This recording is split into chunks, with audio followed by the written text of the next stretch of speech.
घडलंय ते जाणून घ्या फक्त 90 सेकंदात। मुंबईतील केईएमच्या नामांतरास ठाकरेंच्या 2 आमदारांचा विरोध, मंत्र्यांवर निशाणा। आता मंगलप्रभात लोढांचा पलटवार, म्हणाले नवीन नावातूनही केईएम हे संक्षिप्त रूप कायम राहील। मनसेला बैठकीला बोलावलं नाही, रिक्षा टॅक्सी चालकांच्या मराठी सक्तीवरून सरकार माघार घेण्याच्या तयारीत, संदीप देशपांडेंचं वक्तव्य।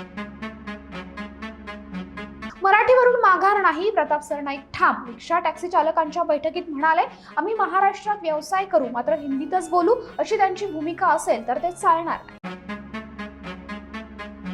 अमरावतीत तुटलेलं लग्न जुळून देतो म्हणत भोंदूबाबानं फसवलं, पूजेचा घाट आणि महिलेवर लैंगिक अत्याचार, दोघांना अटक।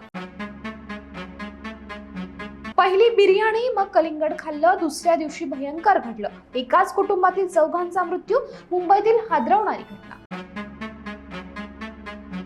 विधान परिषद निवडणुकीत एकनाथ शिंदेंचं सरप्राईज पॅकेज, बच्चू कडूंना शिवसेनेत आणून मोठं राजकीय गणित साधणार असल्याची चर्चा, शिवसेनेची ताकद कैक पटीने वाढणार।